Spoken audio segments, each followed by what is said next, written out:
오늘 밤 나랑 같이 있으면 10억 줄게.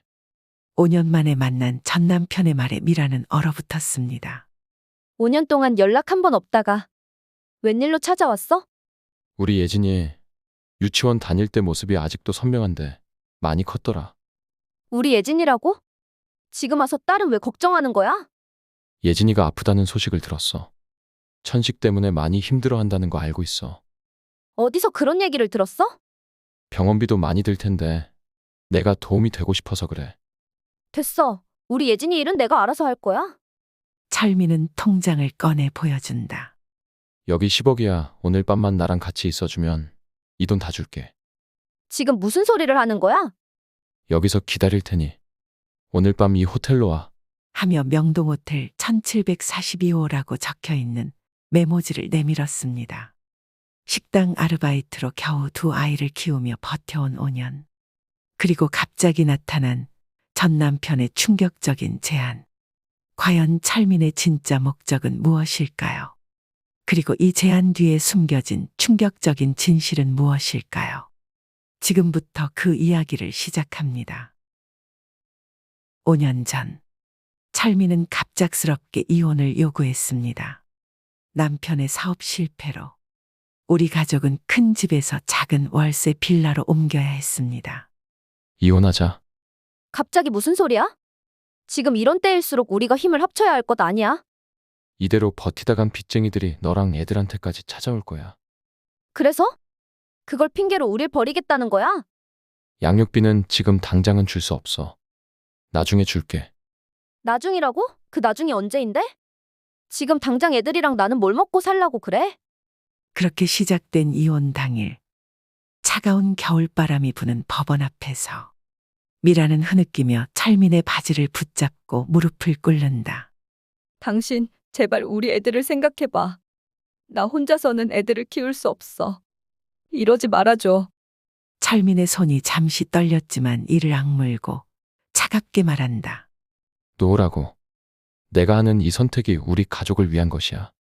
예진이는 천식 발작이 올 때마다 아빠를 찾아. 민수는 매일 밤 아빠 꿈을 꾸면서 울어. 나 혼자서는 못해. 제발 우리를 떠나지 마. 미안해. 하지만 이것이 내가 할 수 있는 유일한 선택이야. 나는 이제 내 몸 하나도 감당하기 힘들어. 애들은 내가 잘 키워. 미란에게 등을 보인 채 철민은 뒤도 돌아보지 않고 무언가 결심한 듯 묵묵히 앞으로 걸어갑니다. 그렇게 갑자기 철민이 떠난 그날부터 미란의 두 아이 키우는 싱글맘 생활에는 단 하루도 편한 날이 없었습니다. 몸이 두 개라면 좋겠어. 주방 일을 하면서 배달도 뛰어야 하는데. 이렇게 해도 월세는 또 밀릴 거야. 밤 12시가 넘어서야 겨우 집에 들어선 미란의 눈에 들어온 것은 예진이가 남긴 쪽지였습니다. 엄마, 내일 참관 수업이에요. 이번에는 꼭 와주세요. 쪽지를 읽으며 하염없이 눈물을 흘립니다. 8만 원이면 예진이 천식약을 살 수 있어. 참관 수업에 가면 일을 못해서 그 돈을 못 벌 텐데. 미안하다, 예진아. 엄마가 또 참관 수업에 못 갈 것 같아. 두 가지 알바를 뛰면서도 빠듯한 생활에 아이들 학원비를 못 맞출 때면 미라는 혼잣말로 이렇게 말합니다. 철민아, 내가 있다면 나랑 우리 아이들이 이렇게까지 고생 안 할 텐데.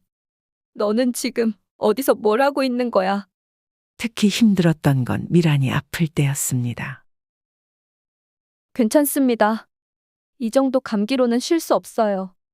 예진이 엄마, 이러다 큰일 나요. 오늘은 그만두고 조퇴하세요. 안 돼요. 이번 주 월급으로 우리 딸 병원비로 써야 해요. 밤마다 찾아오는 외로움은 더 견디기 힘들었습니다. 텅 빈 이불을 보며 이야기합니다. 철민아, 나는 잘 살고 있다고 거짓말을 하고 싶어. 하지만 너무 보고 싶어서 미치겠어. 왜 우리를 버리고 갔어? 이웃들의 수군거림도 아팠습니다. 저 집 애들 아빠는 돈 많은 여자 만나서 도망갔다더라. 남편이랑 어떤 여자가 함께 가는 걸 인천공항에서 봤다더라. 빚쟁이들 때문에 도망간다더니 결국 돈 많은 여자 만나서 마누라 자식 쓰레기처럼 다 버리고 몰래 도망간 남자야. 내가 이대로 무너지면 아이들은 어떻게 살아? 울고만 있으면 안 돼. 나는 강해져야 해. 그렇게 힘겨운 5년이 흘렀습니다. 연락 한 번 없던 철민이 갑자기 찾아왔을 때 미란의 마음속에는 그동안의 모든 서러움과 미움, 원망, 그리고 복잡한 감정이 한꺼번에 솟구쳤습니다. 철민의 손에는 통장 하나가 들려 있었습니다. 10억이라는 숫자가 적힌 그 통장을 보는 순간 미란의 머릿속에는 예진이의 병원비, 민수의 학원비, 그리고 밀린 월세가 스쳐 지나갔습니다. 하지만 동시에 인천공항에서의 기억도 떠올랐습니다.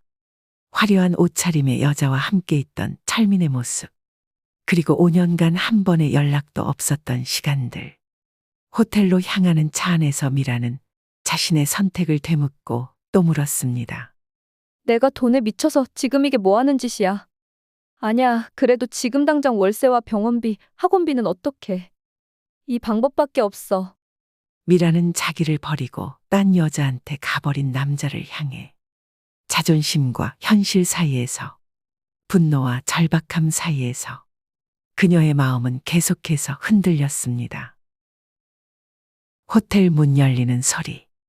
1742호 룸에 들어선 순간 미라는 철민의 달라진 모습을 발견했습니다.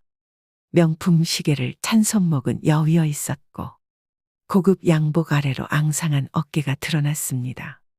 처자식 버리고 만난 그 여자랑 어떻게 됐는지 궁금했고 그동안의 원망과 미움에 대해 한풀이도 하고 싶었지만 미라는 아무 말도 하지 않았습니다.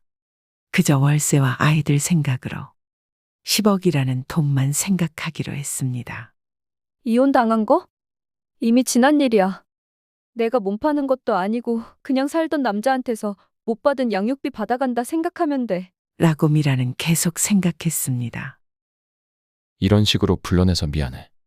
어차피 돈 받고 하는 거잖아. 나 먼저 씻고 나올게. 미라는 이런 불편한 상황을 빨리 끝내고 집에 가고 싶은 마음에 서둘렀습니다. 화장실 거울 속에 비친 자신의 모습을 바라보며 미라는 지난 5년의 시간을 돌아보았습니다.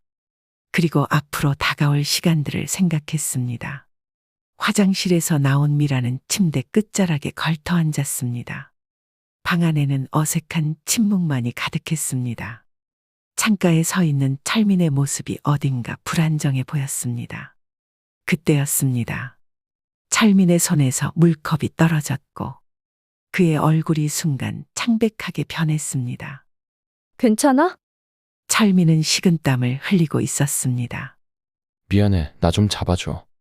철민의 몸이 휘청거렸습니다. 새하얀 와이셔츠가 땀에 젖어 몸에 달라붙어 있었고 그제서야 보이는 그의 앙상한 어깨. 왜 이렇게 말랐어? 그 순간 철민의 몸이 창가 쪽으로 천천히 기울었습니다. 철민의 몸을 붙잡는 순간 그의 체온이 비정상적으로 낮다는 걸 느꼈습니다.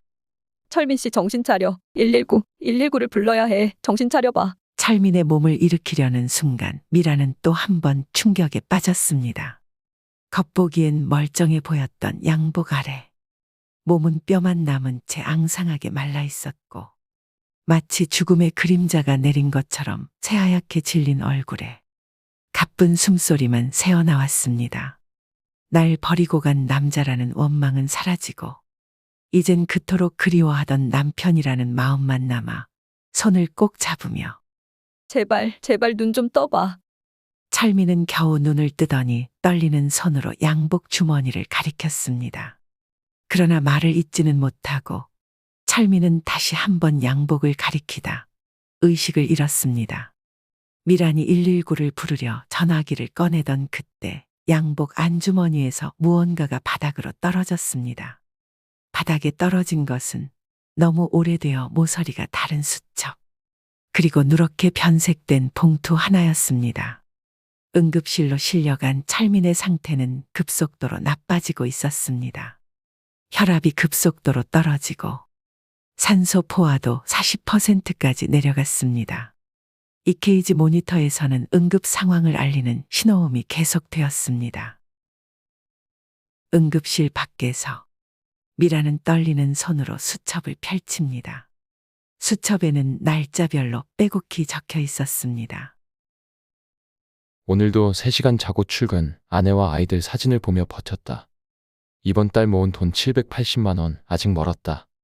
아이들 생일 선물 목록과 등록금 계산이 적혀 있었고 매일매일 우리 가족을 그리워하는 마음이 빼곡했습니다. 봉투 안에는 아이들 앞으로 든 보험 증서 그리고 5년간의 편지가 있었습니다. 미란의 하염없는 눈물로 글자가 번져가고 있습니다. 사랑하는 미란에게 그날 인천공항에서 본 여자는 중국 제약회사 대표였어. 빚더미에 앉아있던 나에게 대표님이 제안을 했지. 신약 임상실험 대상자로 참여하면 큰돈을 주겠다고. 하지만 위험한 실험이라 성공 확률은 20%도 안 된다고 했어. 나는 고민했어. 실패하면 목숨을 잃을 수도 있는 도박이었으니까. 하지만 그때 예진이의 천식 발작이 다시 왔고 내가 결혼 반지를 판 걸 알게 됐어. 더는 고민할 시간이 없었어. 중국으로 건너가 5년간 여러 신약 실험에 참여했어. 부작용으로 온몸이 망가질 때마다 너희 생각으로 버텼지. 매번 목숨을 걸어야 했지만 실험이 성공할 때마다 받은 돈으로 조금씩 10억을 모았어. 빚쟁이들이 너희를 찾아올까봐, 그리고 내가 이런 위험한 일을 하는 걸 알면 내가 말리고 힘들어할까봐 연락 한 번 못했어. 정말 미안해. 이제야 털어놓지만 나는 얼마 살지 못해. 이 편지를 읽을 때쯤이면 나는 이 세상에 없을지도 몰라. 미안하다. 그리고 사랑해. 편지는 거기서 끝이 났습니다. 미라는 가슴이 찢어지는 것 같았습니다. 모든 게 이해되기 시작했습니다. 왜 그가 갑자기 이혼을 요구했는지, 왜 연락 한 번 없었는지, 왜 마지막으로 자신을 찾아왔는지. 호텔에서 그가 보여준 10억은 자신을 위한 게 아니었습니다. 딸의 병원비와 아들의 학업 그리고 미란의 남은 인생을 위해 남편이 목숨과 바꾼 돈이었습니다. 바로 그때 간호사가 병실 문을 열었습니다. 병실은 순간 정적에 휩싸였습니다. 아이들은 병실 한가운데서 멈춰섰습니다. 예진이의 눈에서는 눈물이 흘렀고 민수는 야구 글러브를 꼭 쥐고 있었습니다. 아이들은 앙상하게 마른 아버지의 모습에 충격을 받은 듯 했습니다. 예진이가 먼저 아버지의 손을 잡았습니다. 그 손은 차갑게 식어 있었습니다. 아빠, 나 이제 전교 1등 했어. 장학금도 받았어. 철민도 굳게 감긴 눈에서 눈물이 흘러내렸습니다. 아빠, 내가 야구부에 들어갔어. 아빠가 가르쳐준 대로 포기하지 않고 계속 도전했어. 철민이 마지막 힘을 모아 눈을 떴지만 숨소리가 점점 약해졌습니다. 마지막 순간 그는 가족들을 바라보며 희미한 미소를 지었습니다. 고마워, 사랑해, 우리 가족. 창밖으로 눈부신 햇살이 비치고 있었고 철민의 얼굴에는 평화로운 미소가 남아 있었습니다. 사랑은 때로 이별의 모습으로 찾아옵니다. 하지만 진정한 사랑은 이별 이후에도 우리를 더 강하게 만듭니다. 철민이 떠난 후 그의 사랑은 오히려 더 크게 가족들의 가슴 속에 남았습니다. 그들은 이제 각자의 자리에서 새로운 꿈을 향해 나아가고 있습니다. 하늘에서 지켜보고 있을 철민의 미소처럼 따스한 봄날의 햇살이 그들의 앞길을 비추고 있습니다.